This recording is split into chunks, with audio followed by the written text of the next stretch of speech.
INB news కి స్వాగతం. ముందుగా హెడ్లైన్స్. మస్క్ క్షమాపణను అంగీకరించిన ట్రంప్, వివాదానికి ముగింపు.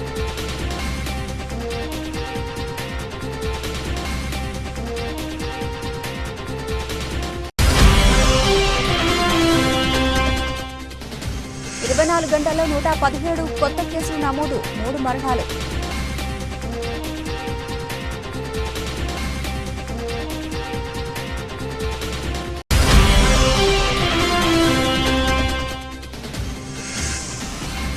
నా భర్తను నేనే చంపా, పోలీసుల వద్ద ఒప్పుకున్న సోనం.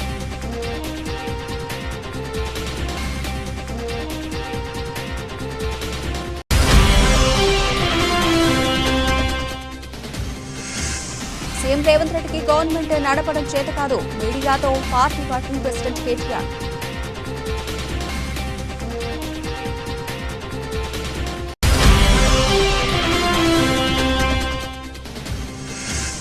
కేటీఆర్ కు మరో అరుదైన ఆహ్వానం, ఆక్స్ఫర్డ్ నుంచి ఆ ఫోరంలో ప్రసంగించాలని పిలుపు.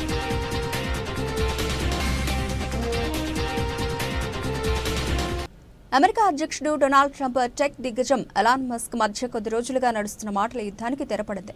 ట్రంప్పై చేసిన వ్యాఖ్యలకు సంబంధించిన మస్క్ క్షమాపణ చెప్పగా దానిని అధ్యక్షుడు ఆమోదించినట్లు వైట్ హౌస్ బుధవారం అధికారికంగా ధృవీకరించింది.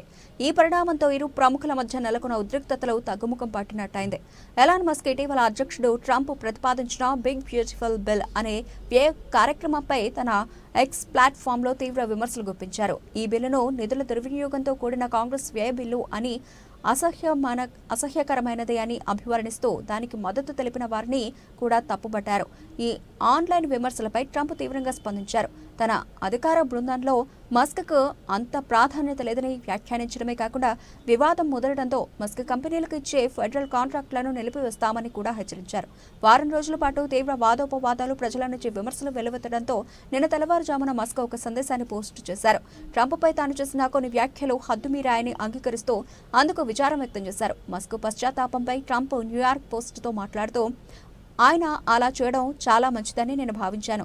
నాకు ఎలాంటి కఠినమైన భావాలు లేవు అని చెబుతూనే తాను కొంచెం నిరాశ చెందాను అని ట్రంప్ అన్నారు. దీంతో మస్క్ క్షమాపణను ట్రంప్ గుర్తించారని వైట్ హౌస్ ప్రెస్ సెక్రటరీ అధికారికంగా ధృవీకరించారు. దాంతో ఈ వివాదం పరిష్కారమైనట్లు భావిస్తున్నామని తెలిపారు. క్షమాపణతో ప్రస్తుతానికి వైరం చల్లారినప్పటికీ తన ప్రధాన దృష్టి దేశాన్ని చక్కదిద్దడంపై ఉందని, వ్యక్తిగత వివాదాలకు పెద్దగా ప్రాముఖ్యత లేదని ట్రంప్ స్పష్టం చేశారు. ఈ వివాదం నుంచి ఇరువురు నేతలు ముందుకు సాగడానికి సిద్ధంగా ఉన్నట్లు కనిపిస్తోందని, ఈ సయోధ్య వైట్ హౌస్ దేశంలోని ప్రముఖ టెక్ ఆవిష్కర్తలలో ఒకరి మధ్య సంబంధాలపై ప్రభావం చూపవచ్చునని పరిశీలకులు భావిస్తున్నారు.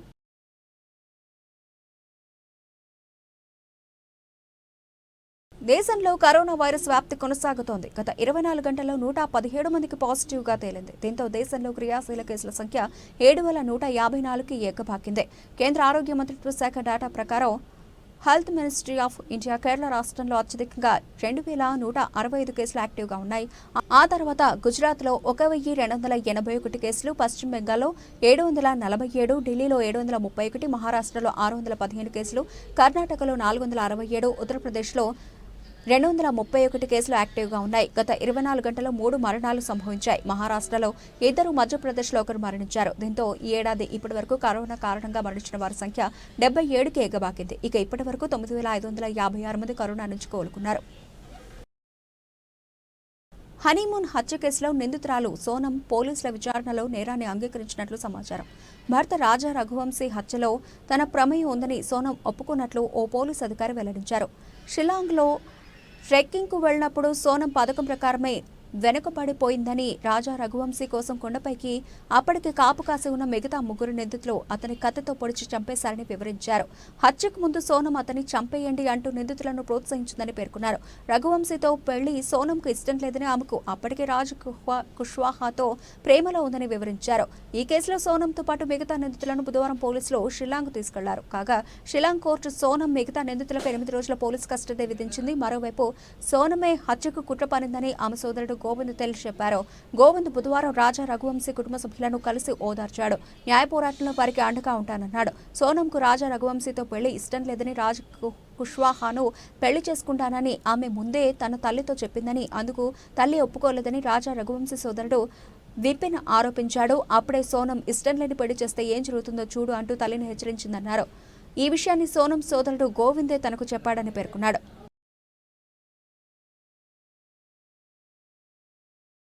బీఆర్ఎస్ అధినేత మాజీ ముఖ్యమంత్రి కె చంద్రశేఖరరావుపై బీజేపీ కాంగ్రెస్ కలిపి కుట్రలు పన్నుతున్నాయని పార్టీ వర్కింగ్ ప్రెసిడెంట్ కె తారక రామారావు విమర్శించారు. ప్రపంచంలోనే అతిపెద్ద ఎత్తిపోతల పథకమైన కాళేశ్వరాన్ని వేరే దేశంలో కడితే కేసీఆర్తో పాటు ఆ ప్రాజెక్టు చరిత్రలో శాశ్వతంగా నిలిచిపోయేవని చెప్పారు.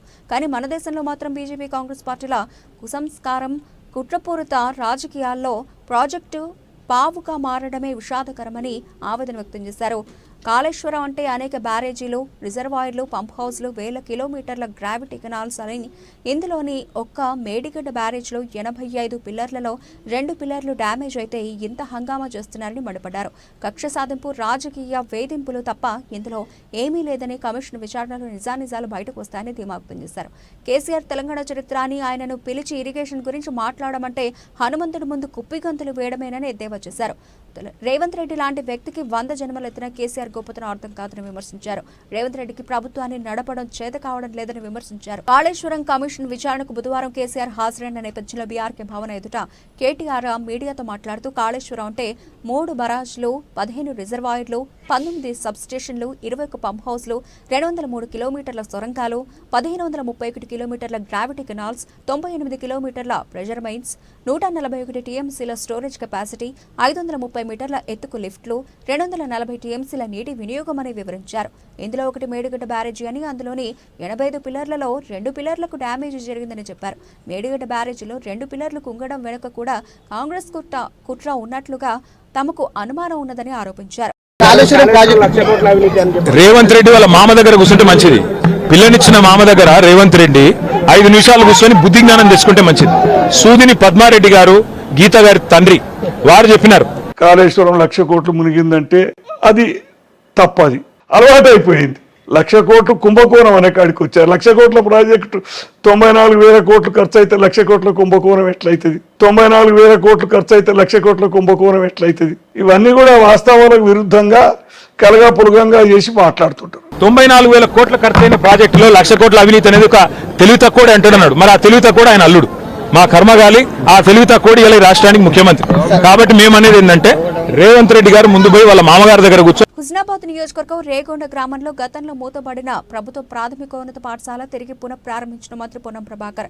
వేసవి సెలవుల అనంతరం తిరిగి పాఠశాలలు పునఃప్రారంభం కావడంతో మొదటి రోజు పాఠశాలలకు వచ్చిన విద్యార్థులకు పూలు చల్లి ఆశీర్వదించిన మంత్రి పొన్నం ప్రభాకర్ పాఠశాల పునఃప్రారంభం సందర్భంగా ఉపాధ్యాయులకు, విద్యార్థులకు శుభాకాంక్షలు తెలిపారు. విద్యార్థులకు ఉచిత యూనిఫామ్, పుస్తకాలు, బ్యాగులు అందజేశారు.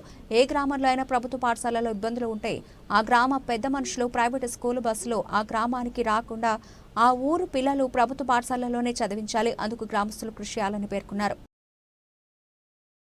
చెప్పినట్టుగా బయట నేను స్కూళ్ళను క్రిటిసైజ్ చేయ, కానీ మీరందరూ చాలా ఉన్నతమైన చదువులు చదివి పరీక్షలు పాస్ అయి, పోటీ పరీక్షలు పాస్ అయి ఉద్యోగం సంపాదించుకున్నారు. తల్లిదండ్రులతో పాటుగా సమానంగా మాతృదేవోభవ, పితృదేవోభవ, ఆచార్య దేవోభవ, తల్లిదండ్రులతో పాటు సమానంగా గౌరవం పొందేటువంటి మీరు పిల్లల యొక్క భవిష్యత్తును ఆ నల్ల సుజాత చెప్పినట్టుగా చదువుకు సంబంధించినటువంటి మంచి చదువు చదివిపిస్తే మిగతా పిల్లలు కూడా వాళ్ళ తల్లిదండ్రులు ఇది తీసుకొచ్చేటువంటి పరిస్థితి ఏర్పడాలి. ఈ సందర్భంగా నేను ఈ గ్రామస్తులందరికీ అభినందనలు చెప్తా ఉన్నా. 4 సంవత్సరాలుగా మూతపడ్డ పాఠశాలను మళ్ళీ చొరవ తీసుకొని, ఇలా ఎవరు పుణ్యాత్ముడు చొరవ తీసుకున్నారో ముందు మాట, అతనికి నా హృదయపూర్వకంగా ధన్యవాదాలు, అభినందనలు తెలియజేస్తా ఉన్నా. ప్రభుత్వ పాఠశాలలు ఇన్ని కోట్లాది రూపాయలు ఖర్చు పెట్టి ఇటువంటి వసతి సౌకర్యము, వాళ్లకు బట్టలు, పుస్తకాలు, అధ్యాపకంగా ఉండేటువంటి ప్రావీణ్యత కలిగిన అధ్యాపకులు అన్ని ఉండి కూడా ఈరోజు ప్రైవేట్ పాఠశాలలు ఆర్పాటలతోటి నాణ్యత ఉందా లేదా అనేది కంటే ఎక్కువ కూడా గ్రామాల్లో గవర్నమెంట్ స్కూల్లో చదువుతున్నా అని నామోషి అనేది పెట్టుకొని మేమందరం గవర్నమెంట్ స్కూల్లో చదివిన వాళ్ళం వేయాల, మేము ప్రైవేట్ స్కూల్లో చదవలే. కాబట్టి నేను ఒకటే కోరుతా ఉన్నా, గ్రామాల్లో రాంగరంగ కలెక్టర్ గారితో, అదేవిధంగా అడిషనల్ కలెక్టర్ గారితో, ఆర్డీఓ, డిఓ అందరితో మాట్లాడుకుంటూ వచ్చాం. నేను ఈ సందర్భంగా ఈ నియోజకవర్గ శాసనసభ్యుడిగా రాష్ట్ర ప్రభుత్వ పక్షాన గౌరవ ముఖ్యమంత్రి గారు స్వయంగా విద్యాశాఖ మంత్రి ఎక్కడైతే స్కూల్లో గ్రామాల్లో ప్రభుత్వ పాఠశాలలు ఉన్నాయో ఆ పాఠశాలలు జరిగే సందర్భంగా ఆ ఊర్లో ఉన్నటువంటి పెద్ద మనుషులు అధ్యాపక వర్గం ప్రైవేట్ స్కూల్ బస్సు రాష్ట్ర ముఖ్యమంత్రిపై ఇష్టానుసారం మాట్లాడితే నీ నాలుక చీరేస్తాం కేటీఆర్ అని టీపీసీసీ ప్రధాన కార్యదర్శి చెనగాని దయాకర్ మండిపడ్డారు. ఈరోజు Kaleshwaram commission PC Ghosh justice గారి ముందు కేసీఆర్ హాజరవుతున్నటువంటి సందర్భంగా అతని తనయుడు కేటీఆర్ రాష్ట్ర ముఖ్యమంత్రి గారిని పట్టుకొని ఇష్టానుసారంగా మాట్లాడితే కేటీఆర్ నాలుక చీరేస్తామని కూడా ఈ సందర్భంగా హెచ్చరిస్తా ఉన్నాను. ఒక రాష్ట్ర ముఖ్యమంత్రిని పట్టుకొని ఇష్టానుసారంగా గౌరవ మర్యాద లేకుండా చిల్లరగా వ్యవహరించినటువంటి కేటీఆర్ తక్షణం క్షమాపణ చెప్పాలని కూడా మేము కోరుతా ఉన్నాం. ఇవాళ కాళేశ్వరం లిఫ్ట్ ఇరిగేషన్ సరైన ఉన్నటువంటి నాణ్యత లోపాలు, ఆర్థిక లోపాలు, ఇవాళ అక్కడ ఉన్నటువంటి ఏదైతే సరైన భౌగోళికత, సాంకేతిక పరిశోధన లేకపోవడం వల్ల డిజైన్ లోపాల కారణంగా నిర్మాణ లోపాలు, బ్యారేజ్ కి కోలుకొని నష్టం జరిగినటువంటి సందర్భంలో నేషనల్ డ్యామ్ సేఫ్టీ అధికారి NDSA చెప్పినటువంటి నివేదిక ప్రకారం పీసీ ఘోష్ కమిషన్ వేస్తే దానికి వచ్చి మీరు వాస్తవాలు చెప్పాల్సింది పోయి, జరిగిన లోపాలు చెప్పాల్సింది పోయి, ఒక రాష్ట్ర మాజీ ముఖ్యమంత్రిగా ఆనాడు ముఖ్యమంత్రిగా ఉన్నటువంటి కేసీఆర్ కు మీరు వాస్తవాలు చెప్పడానికి ఇంత భయపడుతుంటే ఎందుకు మీ తప్పిదాల్ని, మీ యొక్క అవినీతిని కప్పిపుచ్చుకొని ఇవాళ రాష్ట్ర ముఖ్యమంత్రి గారిని టార్గెట్ చేస్తూ రాష్ట్ర ముఖ్యమంత్రిగా రేవంత్ రెడ్డి గారు ఈ కావాలని ఇరికిచ్చినట్లు లేకపోతే ఇంకేదోలా మాట్లాడడం అనేది ఇది సరైంది కాదు. ఇది ఎక్కడా కూడా ప్రభుత్వం రాజకీయ కక్ష కోణంలో లేదు. అది ముమ్మాటికి అవినీతి జరిగింది కాబట్టి, అక్కడ ఉన్నటువంటి లోపాలు జరిగింది కాబట్టి, ఆనాడు రాష్ట్ర ముఖ్యమంత్రిగా ఉన్నటువంటి కేసీఆర్ నిబంధనలకు విరుద్ధంగా సరైన డిజైన్ లేక నిర్మాణ లోపాలు ఉన్నాయి కాబట్టి ఇవాళ మేడిగడ్డ బ్యారేజీ ఇవాళ కోలుకోని స్థితిలో తయారైంది. కాబట్టి నేషనల్ డ్యామ్ సేఫ్టీ అధికారులు ఇచ్చినటువంటి నివేదిక ప్రకారం ఇవాళ పీసీ ఘోష్ కమిషన్ పిలిస్తే దానికి మీరు ఆన్సర్ చెప్పాల్సింది పోయి ఇవాళ ప్రభుత్వం పైన, ముఖ్యమంత్రి గారిని పట్టుకొని లేకపోతే కాంగ్రెస్ ప్రభుత్వం పైన అనేక విమర్శలు, చివాట్లు ఎందుకు మీది? మీకు నిజంగా చిత్తశుద్ధి ఉంటే కమిషన్ ముందు వాస్తవాలు చెప్పండి. మీరు ఏ తప్పు చేయకపోతే కమిషన్ దగ్గర మీరు ఏం జరిగిందో వాస్తవాలు చెప్పకుండా ప్రభుత్వం పైన, ముఖ్యమంత్రి గారిని పట్టుకొని ఇదేం మాటలు? కేటీఆర్ గారు మీ స్థాయికి ఇది తగదు. మీరు స్థాయికి మించి ఎక్కువ మాట్లాడుతా ఉన్నారు. ఇది సరైంది కాదు. కాంగ్రెస్ కార్యకర్తలు సహనాన్ని మీరు పరీక్షిస్తా ఉన్నారు. కాంగ్రెస్ కార్యకర్తలు ఒక్కసారి రోడ్ల మీదకి వస్తే మీరున్నది పిడికెడం. చంద్రబాబు సీఎంగా బాధ్యత చేపట్టి రేపటికి ఏడాది. ఎన్నికల ముందు ఎన్నో వాగ్దానాలు చేశారు. సూపర్ 6 అంటూ ఊదరగొట్టారు. అధికారం ఇస్తే అమలు చేస్తానని నమ్మించారు. చంద్రబాబు ఏడాది పాలన అంతా మోసం. సూపర్ 6 సూపర్ ఫ్లాప్ అయినా చంద్రబాబు సమాధానం చెప్పాలి. ఏడాది గడిచినా ఇచ్చిన హామీలు ఎందుకు అమలు చేయలేదో ప్రజలకు చెప్పాలి. 3000 నిరుద్యోగ భృతి అంటూ మోసం చేశారు. 20 లక్షల ఉద్యోగాలు కల్పిస్తా ఉన్నారు. ఏడాదిలో ఎన్ని ఉద్యోగాలు ఇచ్చారు? ఎంతమందికి భృతి ఇచ్చారు? రైతులకు ఏడాదికి 20,000 రూపాయలు అన్నారు. రైతులను ఆదుకునేది కూటమి ప్రభుత్వం అని చెప్పారు. ఏడాదిలో అన్నదాత సుఖీభావ ఒక్క రైతుకైనా ఇచ్చారా? రైతు భరోసా అని చెప్పి రైతులను మోసం చేశారు. స్కూలు పిల్లలకు ఏడాదికి 15,000 రూపాయలు ఇస్తా అన్నారు. ఒక ఏడాది 15,000 ఎగ్గొట్టారు.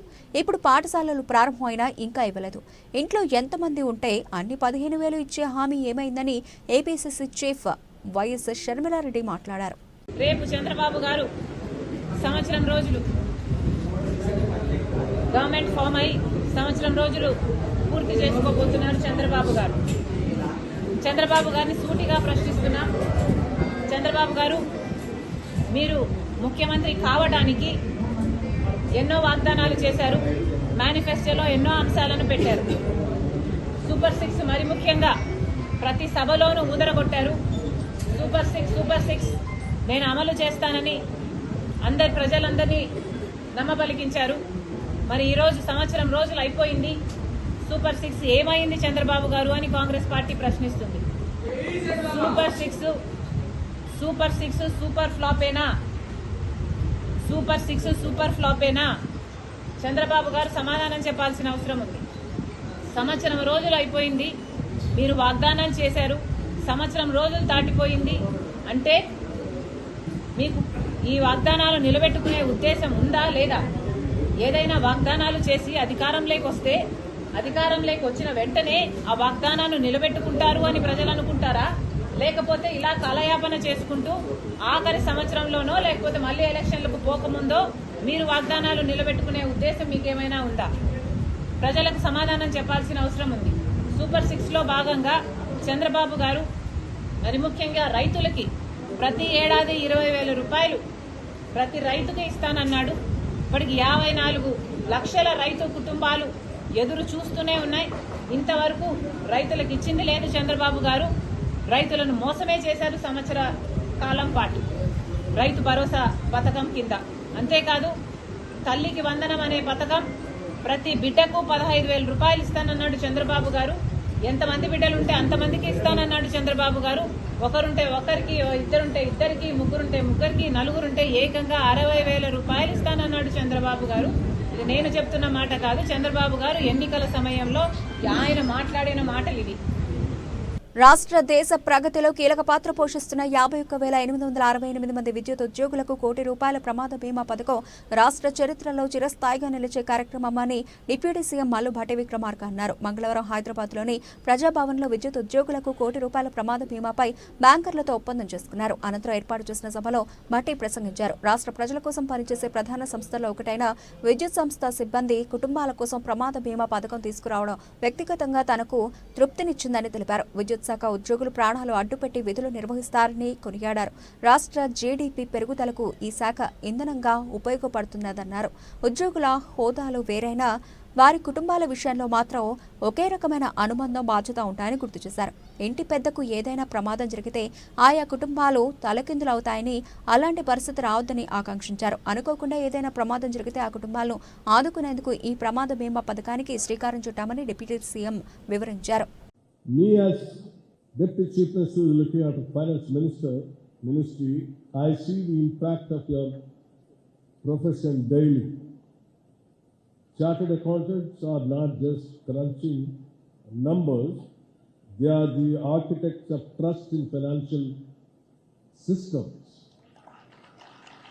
You ensure compliance, uphold standards, and bring clarity to complexity. In governments, in corporates, in startups, you are everywhere. And let me assure you, we notice. We rely on your fraternity for professional advice, for fiscal audits, for shaping economic planning in Telangana.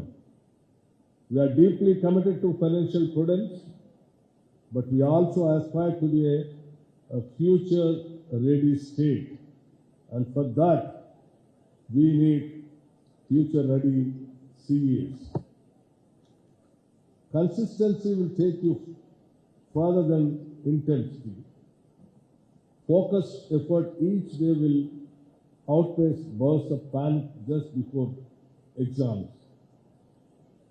And remember, this is a marathon with an invisible finish line. Because even after you pass, the learning does not stop. But that's the beauty of it. You all grow and not just into professionals, but into problem solvers, leaders, and nation builders. So keep going. Your CA prefix is not just a title. It is a promise to yourselves, your clients, and your country, and in our country. As the tools of your profession evolve, AI, artificial intelligence, blockchain, data analytics, don't let the core values erode. Technology can assist, but only ethics can guide. Stay anchored in integrity. BRS working president KTR కు మరో అరుదైన ఆహ్వానం అందింది. Oxford India forum 2025లో ప్రసంగించేందుకు రావాలని ఆహ్వానించారు. ఈ forum June 20-21 తేదీల్లో యూకేలోని Oxford యూనివర్సిటీలో జరగనుంది. భారత అభివృద్ధికి ఫ్రంటియర్ టెక్నాలజీస్ అనే థీమ్పై ఈ ఏడాది ఫోరం దృష్టి సారించింది. భారత్లో సాంకేతికత, ఇన్నోవేషన్, సస్టైనబిలిటీని కలగలిపి ముందుకెళ్లే అంశాలపై ఈ ఫోరంలో చర్చ జరగనుంది. ఈ నేపథ్యంలో తన విలువైన అభిప్రాయాలను తెలియజేసేందుకు రావాలని కేటీఆర్ కు ఫోరం వ్యవస్థాపకుడు చైర్పర్సన్ సిద్ధార్థ సేథి ఆహ్వాన లేఖ పంపించారు. భారతదేశ అభివృద్ధికి మీరు చూపించిన మార్గదర్శకత, టెక్నాలజీ ఆధారిత పాలన, పెట్టుబడుల వృద్ధికి మీరు తీసుకున్న చర్యలు అంతర్జాతీయ వేదికపై యువతకు ప్రేరణ కలిగిస్తాయని ఆయన లేఖలో పేర్కొన్నారు. ప్రతిష్టాత్మకంగా నిర్వహించనున్న ఈ ఆక్స్ఫర్డ్ ఇండియా ఫోరంలో భారత అభివృద్ధికి అత్యాధునిక సాంకేతికతలు అనే ప్రధాన అంశంపై చర్చ జరగనుంది. ఈ సందర్భంగా తెలంగాణ రాష్ట్రంలో అంతర్జాతీయ పెట్టుబడులను ఆకర్షించేందుకు తీసుకున్న చర్యలు, అభివృద్ధి దిశగా అమలు చేసిన పారిశ్రామిక విధానాలు, ప్రజా సేవలను మెరుగుపరచడంలో సాంకేతిక వినియోగం వంటి అంశాలపై ఆయన ప్రసంగించారు.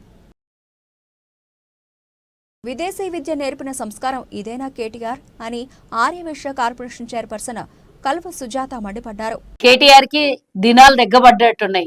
ఆయన పోయి విచారణకు పోతే ఈయనకు వచ్చిన ఆవేదన, బాధ, ఆక్రోశము, కోపము, ఏడుపు ఇవన్నిటితో కలగూడి రేవంత్ రెడ్డి గారి మీద, మా ప్రభుత్వం మీద ఇష్టం వచ్చినట్లు అవాక్కులు చవాక్కులు మాట్లాడుతున్న కేటీఆర్ కి ఒకటి నేను ఈ వేదిక ద్వారా హెచ్చరిస్తున్నా.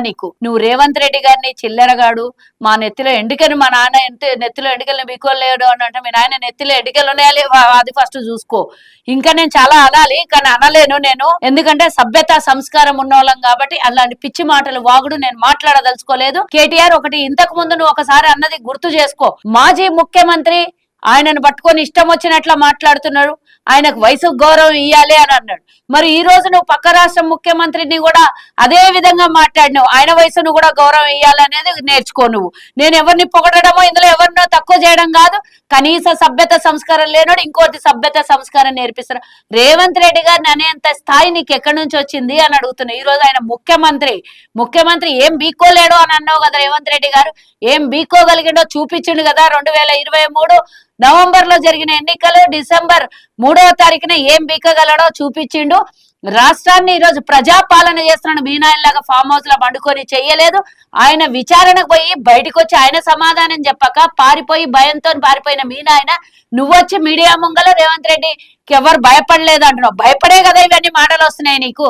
ధైర్యం చాలక, విచారణకు రాలేక, వాయిదాలు తీసుకొని ఇక నేను రాను, నేను పెట్టను. మా నాయన నిన్న కవిత అన్నది ధర్నా చేసింది. ఎందుకు ధర్నా చేసింది? విచారణకు పిలిస్తే మా నాయనకు సమాధానం చెప్పేది అవసరం లేదు, ఈగ వాళ్ళని ఇయ్యను, మా నాన్న వంట మీద ఈగ వాళ్ళని ఇయ్యనని కవిత అన్నది. అంటే మీరు ఏం మాట్లాడుతుర్రో, ఏం చేస్తుర్రో ముగ్గురికి ఏమన్నా తెలుస్తుందా? మీరు అసలు నీకు సిగ్గు లేక, నీకు బుద్ధి లేక, నువ్వు కడుపుకు అన్నం తినక, విదేశాలలో రాష్ట్ర సంపదనంతా దోచి విదేశాలలో పెట్టుబడులు పెట్టి, ఇంకా పైగా కేసులున్న మీ మీద, అందరి మీద మీరు చేసినటువంటి దోపిడీని ప్రశ్నిస్తుంటే, అధికారులు ప్రశ్నిస్తుంటే మా ముఖ్యమంత్రి గారి మీద ఏడుపు ఎందుకు వస్తుంది? నీకు భయం ఎందుకు పట్టుకుంది? భయంతో కూడినటువంటి మాటలే ఆవేశమే కాదు ఇది.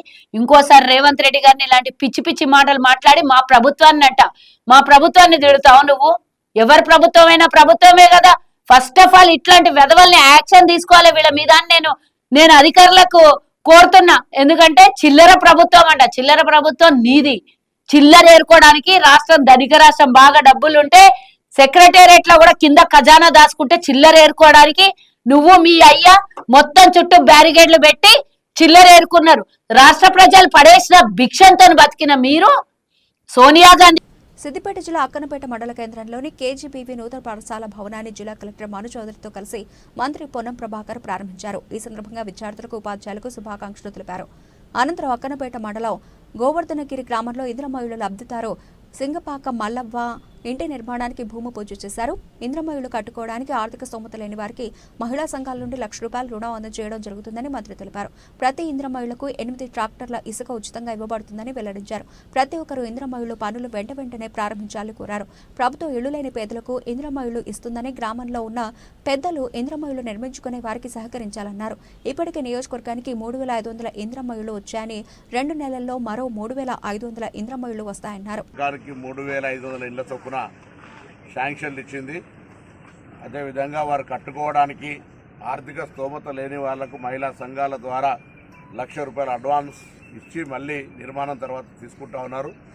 అదేవిధంగా ప్రతి ఇందిరమ్మ ఇల్లుకు 8 ట్రాక్టర్ల ఉసుకను ఉచితంగా ఇచ్చే కార్యక్రమం తీసుకుంటా ఉన్నారు. కాబట్టి ప్రతి ఒక్కరూ ఇందిరమ్మ ఇళ్లను వెంటనే పనులు స్టార్ట్ చేసి నిర్మించుకోవాల్సిందిగా ఈ సందర్భంగా కోరుతాను.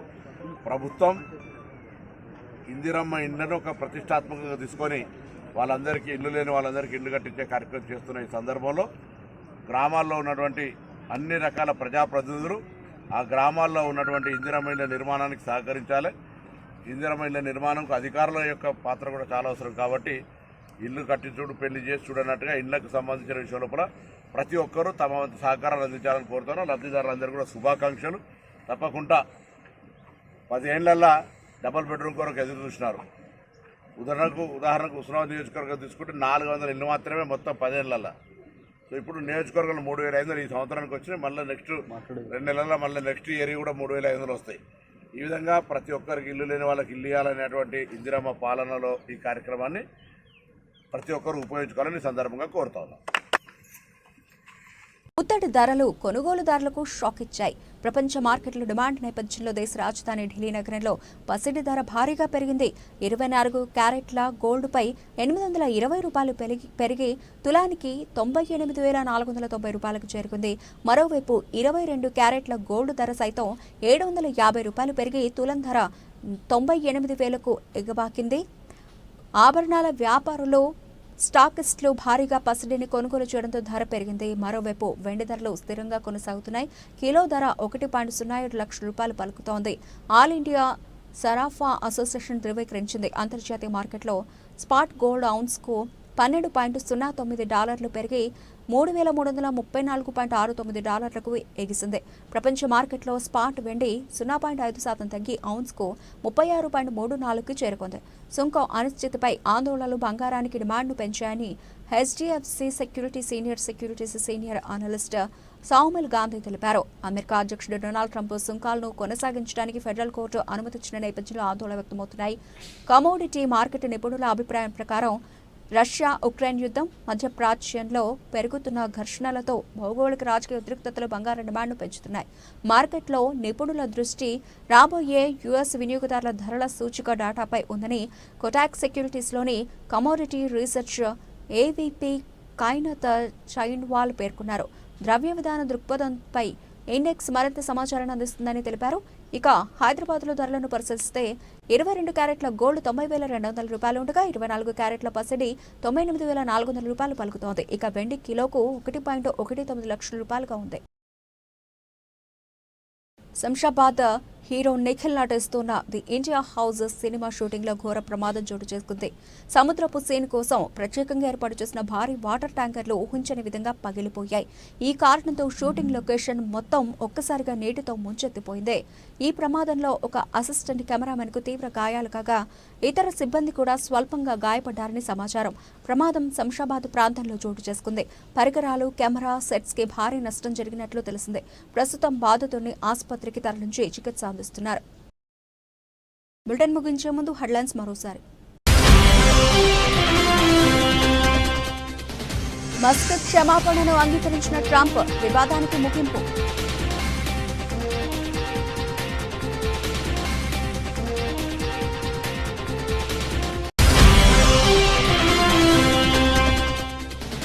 ఇరవై 24 గంటల్లో 117 కొత్త కేసులు నమోదు, 3 మరణాలు.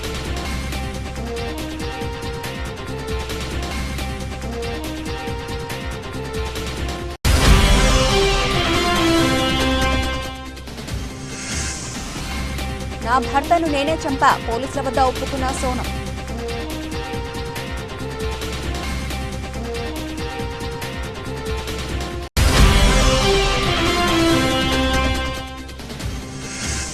సీఎం రేవంత్ రెడ్డికి గవర్నమెంట్ నడపడం చేత కాదు, మీడియాతో పార్టీ వర్కింగ్ ప్రెసిడెంట్ కేటీఆర్.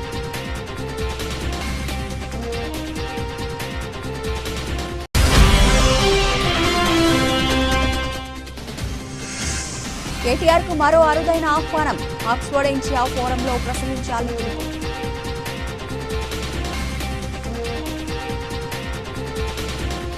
ఇవి ఇప్పటివరకు కనబడిన అప్డేట్స్. మరిన్ని అప్డేట్స్ తో మళ్ళీ కలుద్దాం. అంతవరకు సెలవు, నమస్తే.